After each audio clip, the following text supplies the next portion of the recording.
viento.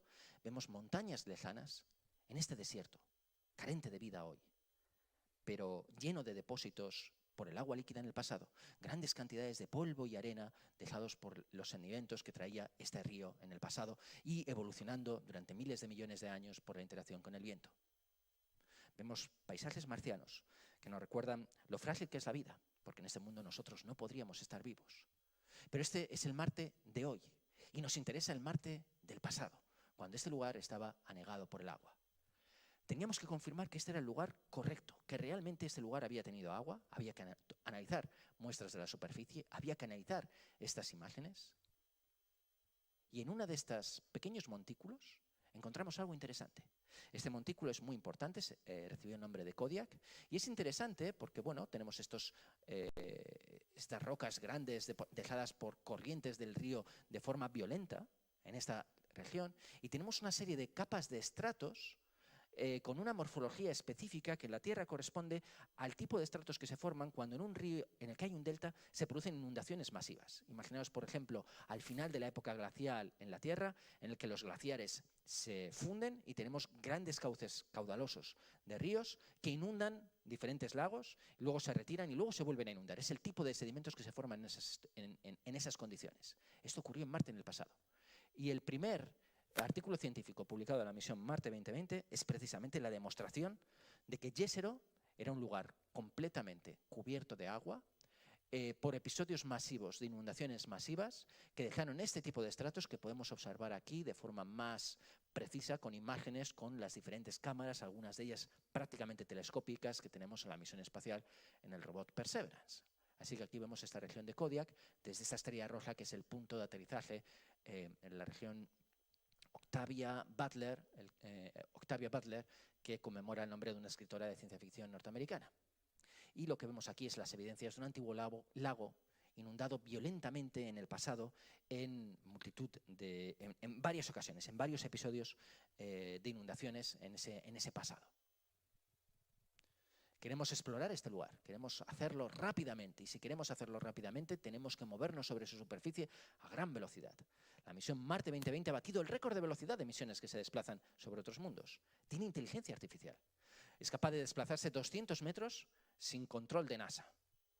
Podemos decir, ve de este punto a este punto, va a ser capaz de ir tomando imágenes de la superficie, evitar los riesgos que pueda encontrarse y moverse autónomamente durante aproximadamente una hora, hora y media a gran velocidad a lo largo de todo el terreno. Aquí, por supuesto, está mucho más acelerado, pero podríamos ver al robot moverse sobre la superficie, caminando sobre él, y en una hora recorrería unos 200 metros aproximadamente en condiciones de completa seguridad para llegar a los puntos a los que nos queremos desplazar.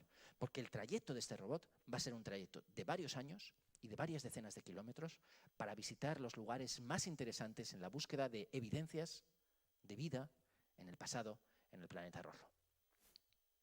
Y entre los diferentes elementos científicos que tiene la misión Marte 2020, uno de los que más ha llamado la atención es el helicóptero Ingenuity. Tiene un helicóptero. Aquí vemos esta imagen tomada por el brazo robótico del robot. Este es el mástil. En este mástil tenemos una serie de cámaras en esta cabeza delantera del robot. Este es uno de los sensores de viento. El otro es el que está desplegado con la navaja vasca, diseñada por la empresa AVS en el Goibar. Y aquí tenemos las huellas de las ruedas del robot. Y este robot viajaba plegado dentro de la barriga de Perseverance, de manera que se depositó sobre la superficie, se desplegaron sus patas y después Perseverance se movió para hacerle espacio para poderse desplazar. Vemos unos pequeños paneles solares y unas hélices. Perseverance está alimentado por energía nuclear. Tiene un generador de radioisótopos, tiene un generador nuclear en el que los radioisótopos nucleares generan calor y ese calor es capaz de generar electricidad. Pero este robot es mucho más pequeñito, no puede tener ese tipo de dispositivos y necesita paneles solares. Habíamos dicho que en Marte la densidad atmosférica es mucho más tenue que la Tierra, 90 veces más tenue, mucho más débil que el aire que nosotros podríamos tener cuando volamos en un avión, cruzando el Atlántico a 10 kilómetros de altura, a 11 o 12 kilómetros de altura. Aquí la densidad del aire es mucho menor. Y había que demostrar si éramos capaces de volar. Así que este helicóptero tiene dos hélices que se van a mover muy rápidamente para intentar volar en esta tenue atmósfera. El primer vuelo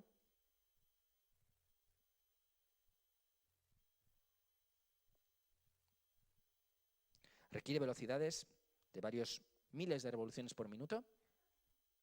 La imagen parece atascada, pero en realidad estas hélices se están moviendo a gran velocidad y desplegó el vuelo, subió. El robot tiene inteligencia artificial, compensa las corrientes del viento, de manera que si queremos que vuele totalmente vertical, se va a mantener totalmente vertical. Aquí está fuera de plano, pero podemos ver su sombra. Podemos ver incluso material que, si contrastáramos estas imágenes, veríamos el polvo que se está levantando de la superficie, porque esto en definitiva es un pequeño dron, pero es como un pequeño helicóptero, y podríamos ver ese material que se está desplegando sobre la superficie. Vemos un pequeño bamboleo, una pequeña oscilación en esta sombra. Estas imágenes se toman a mediodía porque naturalmente, como necesitamos energía solar, necesitamos cargar las baterías rápidamente, y por eso estos vuelos se suelen hacer a mediodía. Y vemos que el vuelo ha ocurrido con éxito.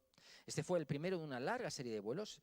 Los siguientes vuelos, Ingenuity fue capaz de desplazarse. Este era un test de que era capaz de moverse verticalmente, subir 10 metros, quedarse durante aproximadamente 40 segundos y después bajar suavemente sin ningún tipo de percance. Y los datos de telemetría del robot nos indican que todo fue perfectamente, de manera que después se han hecho vuelos mucho más ambiciosos, recorriendo incluso distancias de 150 metros por el aire para llegar hasta otros lugares a los que quizás Perseverance no podría llegar. Así que aquí tenemos imágenes de la superficie de Marte tomadas por el primer ingenio volador sobre la atmósfera de otro mundo.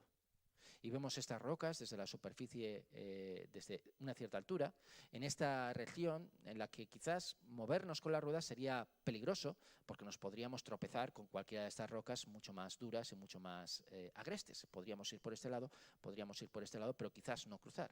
Y gracias al Ingenuity podemos observar si hay algún lugar por el que pudiéramos pasar de un lugar a otro, buscando un atajo para llegar a los lugares de interés en esta misión. Y naturalmente, Ingenuity no se comunica directamente con la Tierra, envía sus datos a Perseverance, Perseverance los envía a uno de los satélites que tenemos alrededor de Marte y ese satélite lo envía posteriormente a la Tierra. De manera que cada día hay que hacer operaciones de control de la misión Perseverance desde la Tierra, recibiendo esos datos y tomando decisiones sobre qué se va a hacer en el día siguiente. Bueno, yo formo parte del equipo que trabaja en los datos de la estación meteorológica. Esta estación meteorológica se llama MEDA, es un desarrollo científico del Centro de Astrobiología de Madrid, con tecnología también de diferentes empresas a lo largo de toda España, participando también AVS. Y aquí tenemos algunas medidas de temperaturas en esta región tropical, a mediados de la primavera, con cálidos días de 22 grados bajo cero a mediodía, y 28 bajo cero por las noches, 78 bajo cero por las noches. Cuando llegue el invierno van a ser mucho más frías. Y en verano las temperaturas pueden acercarse un poquito hasta los 0 grados centígrados. De hecho, la superficie ha llegado a estar 2 días con temperaturas por encima de los 0 grados centígrados durante aproximadamente unos 20 minutos. Así que Marte es un lugar realmente absolutamente helador y tenemos estos datos de temperatura todos los días, pero además los registramos con una frecuencia de cada segundo para observar cómo se está comportando la atmósfera de este planeta. Y en esta atmósfera ocurren fenómenos violentos. A pesar de que la atmósfera es tan tenue, el viento es intenso. Y ese viento se organiza formando remolinos de polvo que vemos aquí, o que vemos en esta película que vemos aquí. Vemos torbellinos de polvo que se están levantando sobre la superficie cuando el sol está muy alto, hace mucho calor. Esa superficie está a gran temperatura, el aire está más frío y entonces se establece un desequilibrio de temperaturas que permite que se formen estas estructuras, que son estructuras que llamamos convectivas porque están transportando material y calor desde la superficie hasta las alturas. Lo que vemos aquí en esta imagen central es lo mismo, esta misma película, pero con una técnica en la que a cada imagen le quitamos la anterior para ver estas estructuras de polvo de la mejor manera posible. Y entonces así podemos ver un vórtice que llega en esta dirección, otro que llega en esta otra. Estas estructuras se denominan dust devils, remolinos de polvo, demonios de polvo, literalmente. Y vemos que algunos se mueven en una dirección y otros se mueven en otra dirección y son responsables de levantar una gran cantidad de polvo sobre la superficie de Marte. Si os fijáis en estas imágenes en el fondo, el cielo no está claro. Marte es un planeta que, aunque no tenga nubes, nunca tiene los cielos claros. Siempre está lleno de polvo. El polvo se levanta por muchos fenómenos. Uno de ellos son estos remolinos de polvo, estos torbellinos. Pueden tener diámetros de 20 metros, 30 metros. Hay uno que tiene 800 metros que hemos capturado con estos datos meteorológicos, aunque no tenemos imágenes de él, solamente con los datos meteorológicos de la misión Marte 2020. Y en ocasiones, el viento es tan intenso que soplando sobre la superficie levanta inmensas polvaredas, como vemos aquí. podría parecernos una película del oeste. Nos podríamos imaginar a alguien más duro todavía que Clint Eastwood cabalgando en el horizonte en esta región llena de polvo. Y este es un fenómeno muy interesante porque estas imágenes corresponden a un levantamiento de polvo a más de 2 kilómetros de distancia, que es capaz de moverse varios kilómetros, de llegar hasta la región del delta, estas laderas que empezamos a encontrar por aquí, y en ese momento se levanta una enorme cantidad de polvo que asciende sobre la atmósfera, levantándose sobre estas estructuras en este movimiento convectivo en el que el viento lo arrastra desde la superficie hacia arriba. Y esto nos interesa profundamente y es el objetivo de uno de los artículos científicos que se están trabajando en estos momentos para su publicación. También tenemos otros instrumentos. Tenemos instrumentos como micrófonos y podemos capturar el sonido del viento. Así suena el viento en Marte. Tal como lo oiríamos si pudiéramos percibir el aire marciano con esos 7 milibares de presión y pudiéramos adaptarnos a esa presión y pudiéramos estar respirando oxígeno con una mascarilla, porque en Marte no hay oxígeno. En Marte el gas fundamental que tenemos en la atmósfera es dióxido de carbono. Esta es la primera vez que se recoge el sonido de Marte. Y el sonido es muy importante porque el sonido nos habla de cómo se está comportando la atmósfera.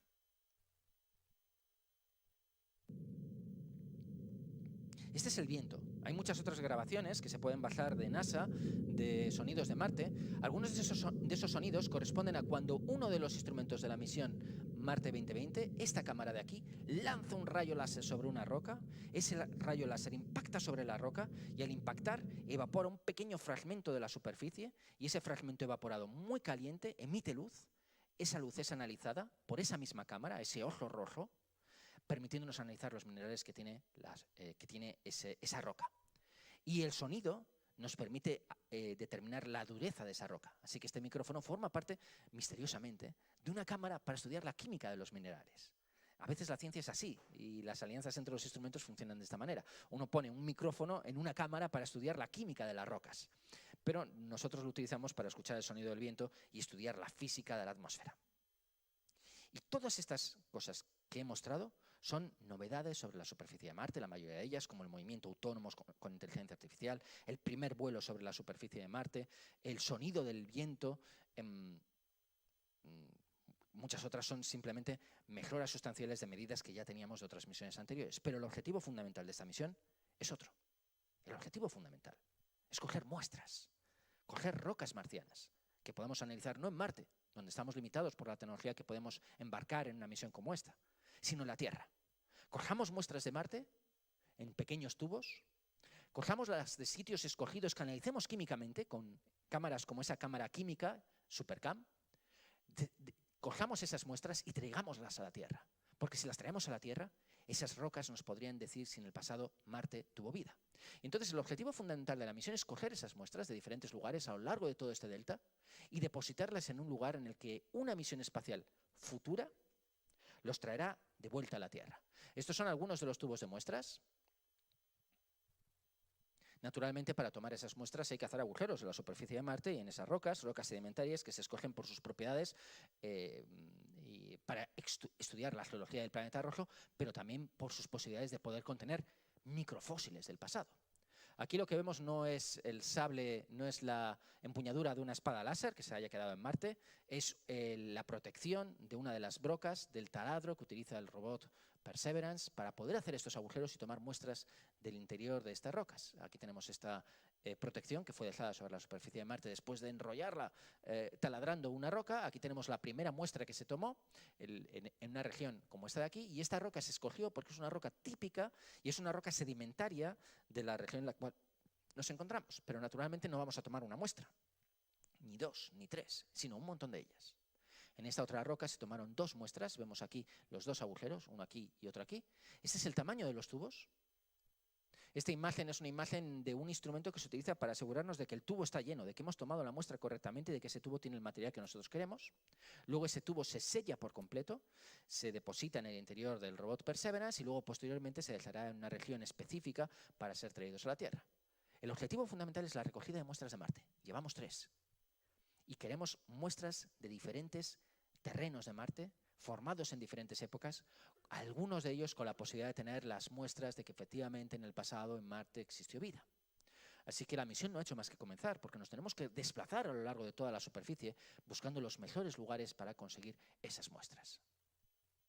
Y una vez que las tengamos, una misión futura que se está diseñando ahora mismo llegará a Marte, se posará en la región en la que las muestras han sido depositadas, tendrá un pequeño robot que se moverá sobre la superficie de Marte para coger esos tubos y depositarlos en esta misión, el Mars Anson Vehicle, y se lanzará al espacio un pequeño tubo conteniendo todas esas muestras en un pequeño cohete, con una capacidad de escapar de la gravedad de Marte tan solo hasta su órbita más interior. Y una tercera misión espacial, la Mars Orbiter, un orbitador de Marte que capturará esas muestras y que también se está diseñando ahora mismo, capturará esas muestras orbitando la superficie del planeta rojo y las traerá de vuelta a la Tierra, quizás en el año 2032. Fijaros el desarrollo tecnológico, el reto que esto implica. Una misión para llegar, explorar la superficie de Marte y tomar las muestras. Una segunda para recoger las muestras y enviarlas a la órbita de Marte. Una tercera para traerlas a la Tierra. Y después, los mejores laboratorios de todo el planeta dispondrán de esas muestras para poder analizarlas. No solamente los laboratorios de NASA, porque estas misiones son tan costosas que ni siquiera NASA puede desarrollarlas de manera autónoma, también participa la Agencia Espacial Europea y muestras de Marte serán traídas a la Tierra y serán analizadas en diferentes laboratorios europeos. Así que, si perseveramos en la búsqueda de señales de vida pasada en Marte, conseguiremos ese objetivo. Nuestro objetivo es traer muestras de la Tierra de un Marte acuoso, un Marte del pasado, en el que Marte tenía una atmósfera mucho más densa, tenía grandes cantidades de agua líquida, y esa época coincide exactamente con la época en la que la vida surgió en la Tierra. De manera que nuestro objetivo es ese, demostrar si en el pasado Marte fue un lugar habitable, tuvo esas muestras de vida, y si la vida en Marte pudo aparecer, si esa vida encontró una fórmula química distinta a la vida que nosotros tenemos aquí en nuestro planeta, una biogénesis independiente. Porque si la vida surgió en Marte, un planeta tan cercano a la Tierra, de manera independiente a la vida en la Tierra, entonces el universo debe de estar lleno de formas de vida en sus diferentes planetas, en diferentes lugares, a lo largo de todo el universo. Y esa es una emocionante aventura que vale la pena investigar y vivir. Muchísimas gracias. Eskerrik asko.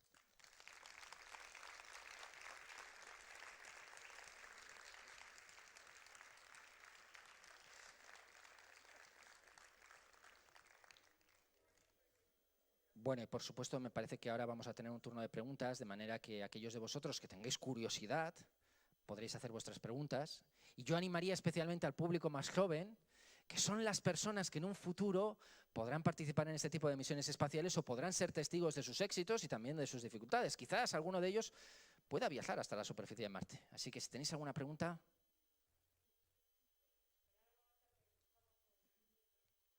levantéis la mano y os traerán el micrófono.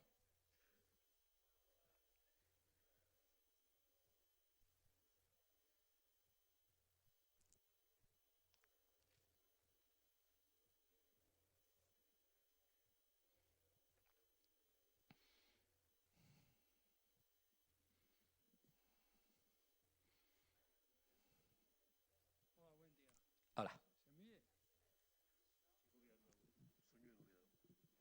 Ahora le va a activar el micrófono y enseguida podrá, así lo oye todo el mundo.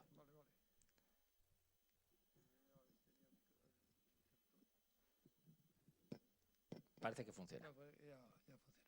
Bueno, buenos días. Lo primero, me preguntan, bueno, digamos que tengo un montón, pero vamos a dejarlo de momento en una. La pérdida de agua ¿por qué fue? Porque yo he leído algo referente a la pérdida de gravedad, de campo magnético sí. en Marte y por el viento solar. Sí. ¿Es algo de esto? Sí, efectivamente, está muy bien la pregunta y, por supuesto, la forma en la que entendemos la pérdida de atmósfera en Marte va ligada a esas cuestiones. Marte es un planeta más pequeño que la Tierra, tiene aproximadamente menos de la mitad del tamaño en radio, así que es bastante menos masivo. Y una de las cosas que ocurren en Marte es que su interior se enfrió mucho antes que la Tierra. Marte tiene los mayores volcanes de todo el sistema solar, pero esos volcanes están apagados desde hace muchísimo tiempo. Y cuando un planeta se apaga en su núcleo, pierde la capacidad de mantener su campo magnético. El campo magnético es muy importante porque el campo magnético genera un escudo protector contra las partículas cargadas que vienen del Sol, que son partículas de muy alta energía. Nosotros, cuando tenemos una tormenta magnética en el Sol, en la Tierra se forman auroras boreales. Y se forman auroras boreales porque las partículas cargadas del viento solar son capturadas por el campo magnético, son atrapadas y caen en las capas altas de la atmósfera en esas regiones polares. En un planeta que no tiene campo magnético, no hay esa protección.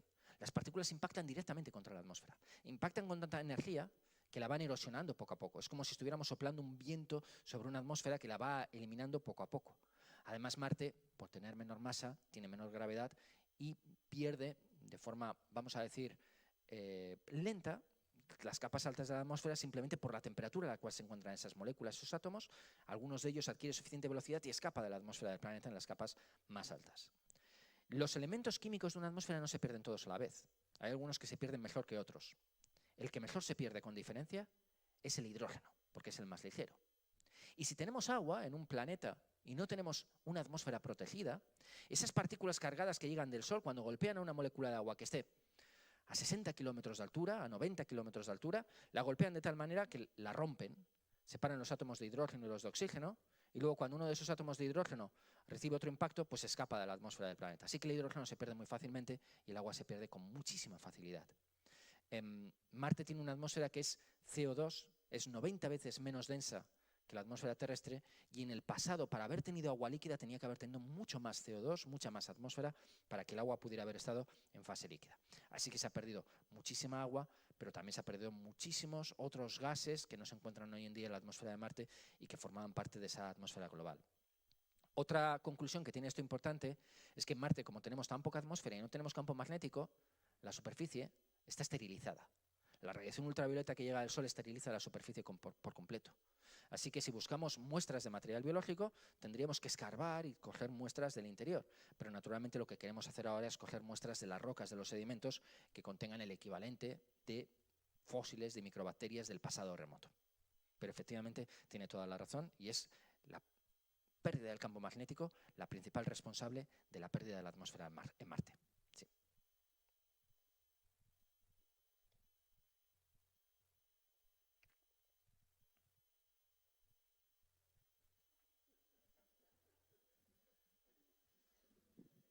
Bueno, otra cosa.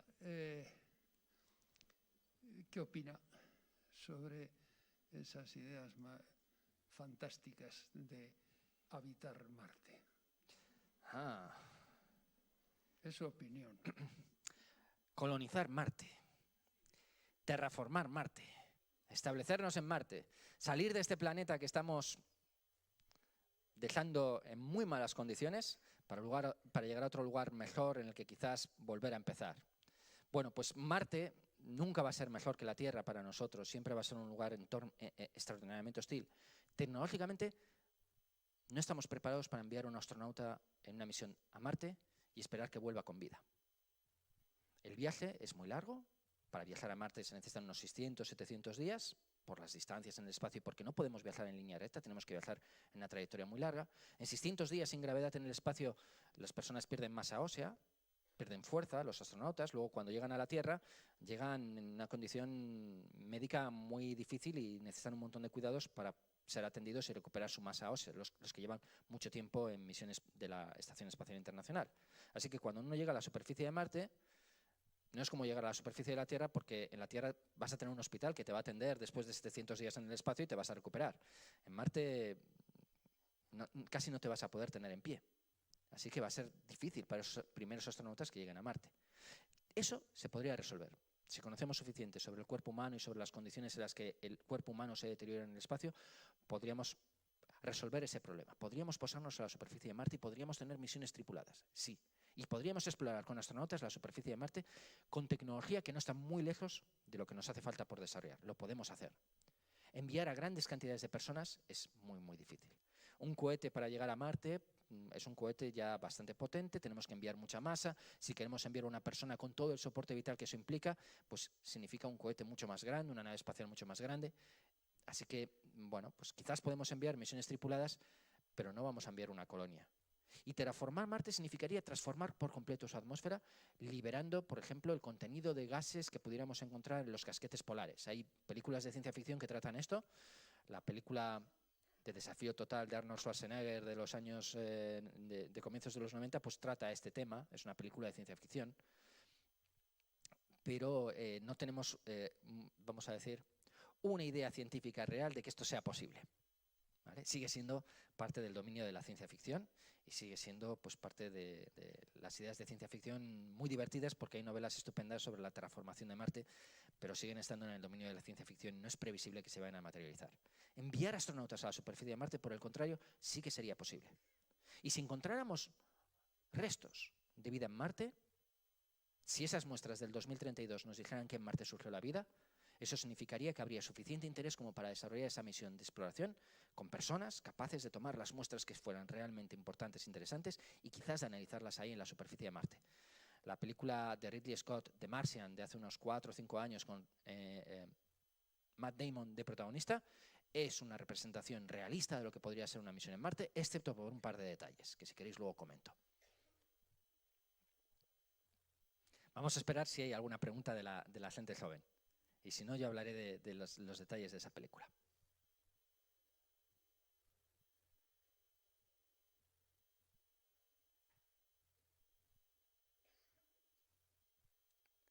Bueno, diré de esa película que en Marte hay grandes tormentas de polvo. Y esas tormentas de polvo cambian la meteorología completamente. La película de The Martian con Matt Damon comienza con una gran tormenta de polvo que prácticamente arrasa el campamento base de los astronautas que estaban realizando una misión de exploración de la superficie de Marte. Y esa tormenta de polvo pues es tan violenta que está con riesgo incluso de tumbar el cohete que se encontraba sobre la superficie, y tienen que salir en ese cohete antes de que el cohete caiga arrastrado por el viento. Diré que como en Marte la densidad del aire es 90 veces más baja que en la Tierra, la fuerza con la que el viento puede tirar una estructura es 90 veces más débil. Así que ese no es un riesgo real. Hay que inventarse ese riesgo para poder darle un poquito de emoción a la aventura. Cultivar patatas en el suelo de Marte con abono natural posiblemente es algo que sea real. Y escapar de la superficie de Marte en un cohete sin la parte delantera en el interior de un traje espacial, con esa atmósfera tenue y como el cohete sale inicialmente a poca velocidad, sería posible. Así que hay algunas cosas que son fantásticas y otras que no. Y desde luego es una película totalmente recomendable para la gente que le gusta la ciencia ficción y también la ciencia y la tecnología, porque muchas de las cosas que se cuentan ahí son retos científicos, tecnológicos y están basados en cosas reales. Como por ejemplo buscar un generador de radioisótopos termonuclear de una misión pasada porque tienes mucho frío y sabes que ese generador nuclear sigue estando caliente y que te va a calentar en las noches frías en las que tú estás solo en el planeta rojo.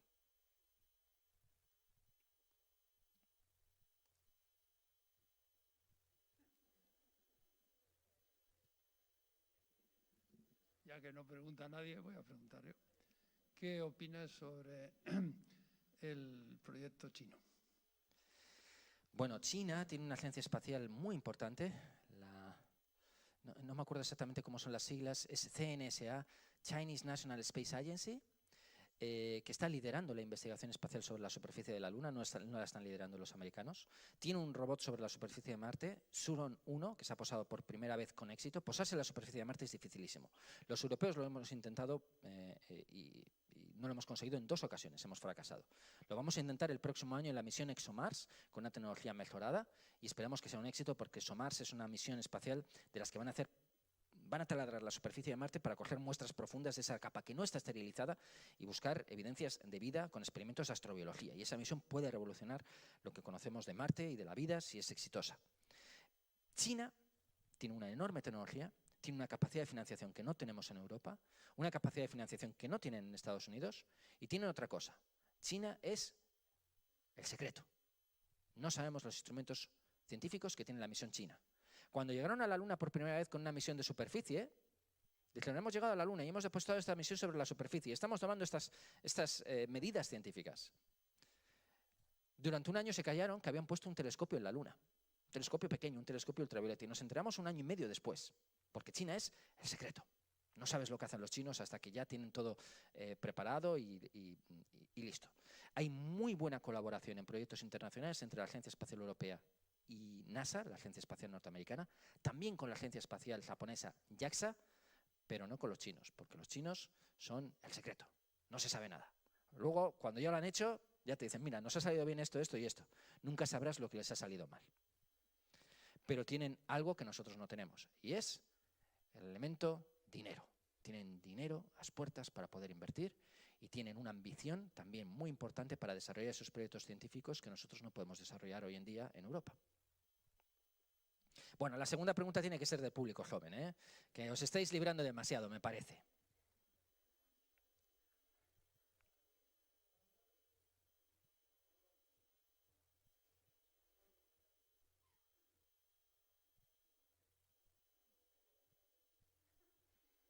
No seáis tímidos, de verdad.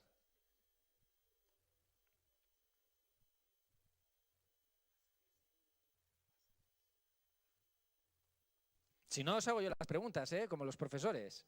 Tranquilo, Ricardo. Seguro que tienen preguntas, pero no se atreven. Pero bueno, a ver, yo, mira, mi pregunta sería, has comentado esta empresa de Elgoibar, ¿hay alguna otra más o en el País Vasco o en el Estado? En el ámbito de la tecnología espacial, AWS es la más importante. A nivel de mecanismos de ingeniería hay otras empresas, sobre todo empresas de ingeniería. Por ejemplo, la empresa IDOM, que está en Bilbao, participa también en algunos de estos desarrollos espaciales. Y, por supuesto, la empresa más importante en el contexto del País Vasco en tecnología espacial es Sener Espacio. Lo que pasa es que Sener ha crecido hasta ser una enorme multinacional. Ahora tiene sus oficinas en Madrid, pero empezó en la zona de Algorta, Guecho, y se desarrollan muchos proyectos en Sener. Sener se suele ocupar de estructuras mecánicas, por ejemplo, del chasis de una misión espacial que va a contener, por ejemplo, el plano focal de un telescopio o el mecanismo que va a desplegar una serie de elementos en el espacio, como la misión espacial Gaia, que es un satélite para explorar las posiciones de las estrellas. Este tipo de elementos son relativamente más pequeños y empresas que vamos a decir modestas para lo que es el contexto espacial pueden desarrollar, y entonces AWS y algunas otras participan en este tipo de desarrollos. Nosotros en la Universidad del País Vasco tenemos un máster de Ciencia y Tecnología Espacial en el que tenemos participación de empresas y realmente hay un número de empresas importantes que participan en desarrollos científicos. Algunos en niveles de software, otros a nivel de hardware. AWS es la más importante en nuestro entorno, sin ninguna duda. Y luego Sener, pero Sener, vamos a decir, AWS participa más en cosas que tengan que ver con la ciencia. Sener es más el desarrollo del mecanismo, la estructura general. Bueno, ya está, vamos a decir que está en otra liga. Participando en consorcios con Airbus y con ese tipo de socios internacionales.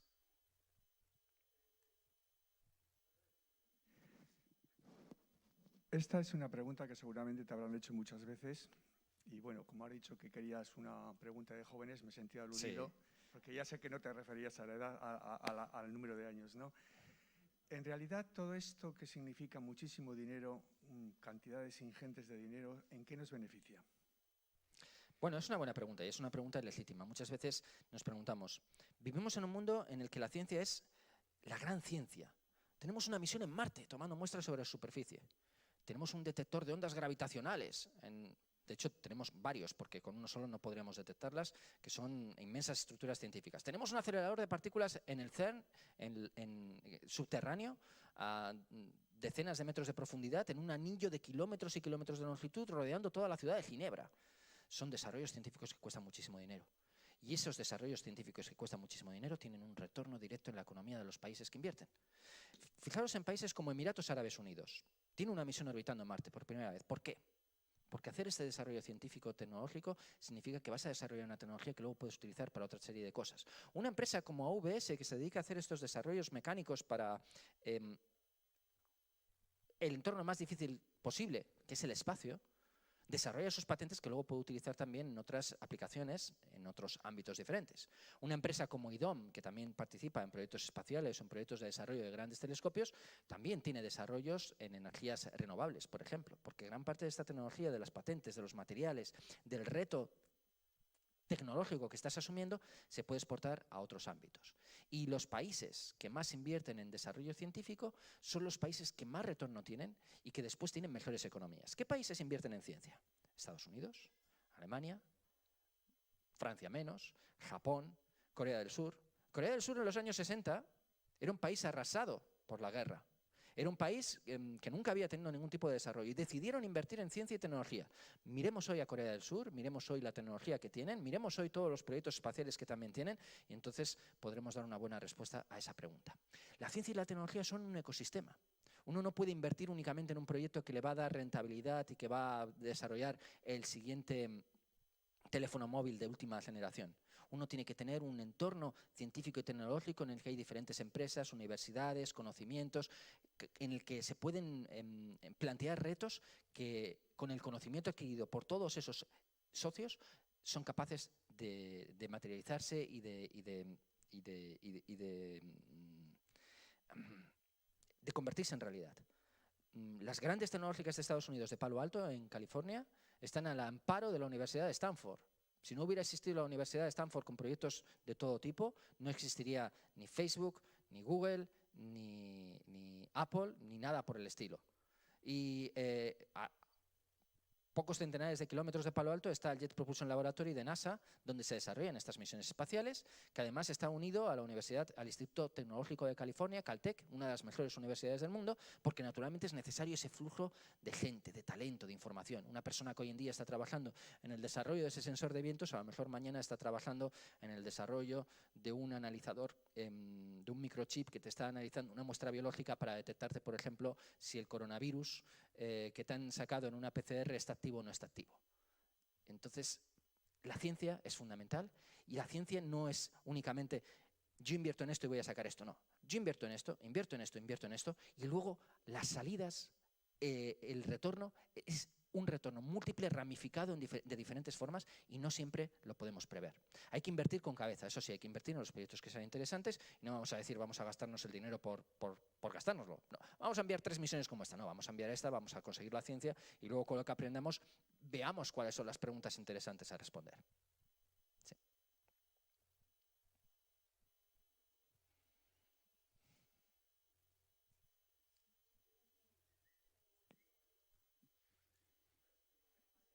Bueno, lo hemos conseguido.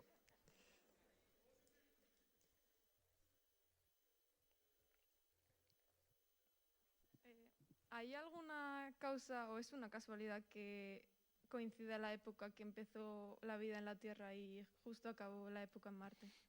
Es una pregunta estupenda.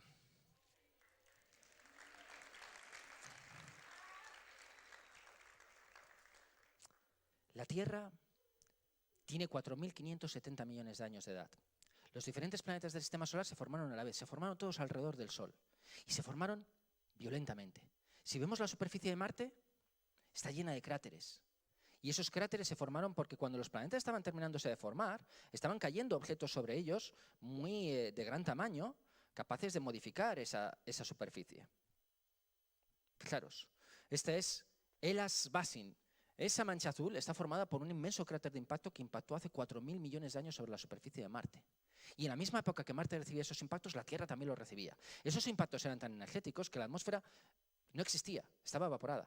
No existían los océanos. No existía nada sólido sobre la superficie. En determinada época, la corteza terrestre estaba totalmente fundida por la energía liberada en esos impactos. Así que hubo que esperar a que la frecuencia y la intensidad de esos impactos fuera disminuyendo para que los planetas fueran formando cortezas sólidas. Sus atmósferas se fueran condensando. Los gases de esas atmósferas pudieran, cuando la atmósfera se enfría, pudieran condensarse y depositarse formando agua. Y en ese agua esperar a que se pueda formar la vida. Y eso ocurrió hace 4.000 millones de años, 3.900 millones de años. Hace 3.900 millones de años, la Tierra se vuelve por primera vez habitable. Y las evidencias más antiguas de vida que tenemos en la Tierra las tenemos en rocas que tienen 3.700 millones de años de edad. ¿Pudo la vida surgir en la Tierra en solo 200 millones de años y desde entonces mantenerse? Si es así, en Marte, que tiene una historia muy parecida en ese pasado remoto, Marte también tenía agua líquida y quizás, si la vida surgió tan rápido en la Tierra, quizás haya podido surgir tan rápido también en Marte y por eso la estamos buscando. Y queremos saber si es el mismo tipo de vida o podría ser una vida diferente. O sea que es una pregunta, desde todo punto de vista, pues, fundamental. Es el tipo de preguntas que determinan por qué hacemos ciencia.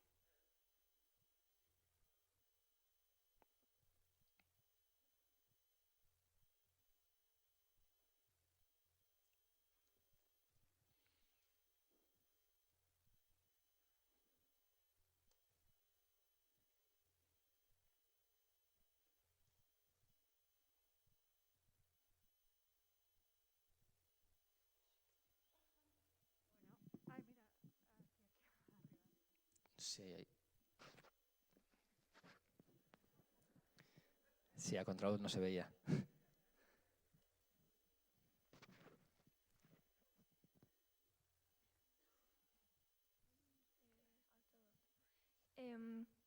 Has dicho que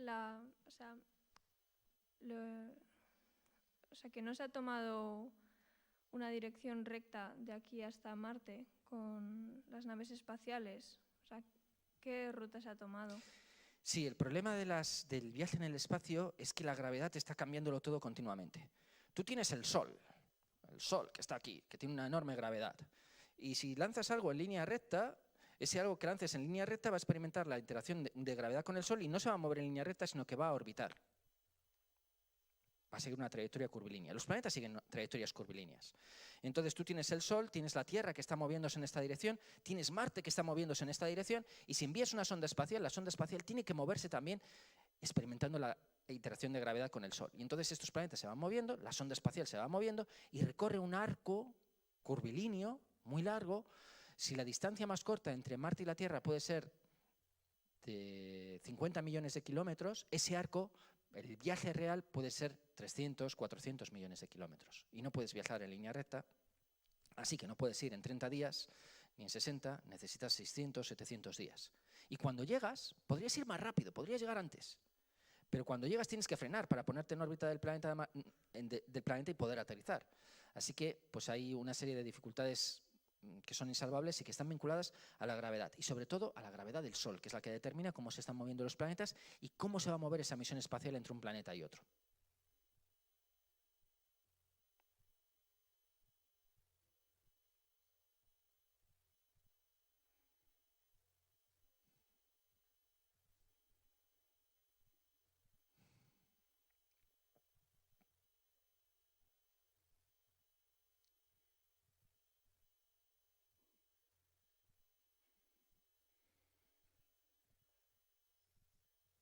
Bueno, pues no sé si tenéis alguna pregunta más.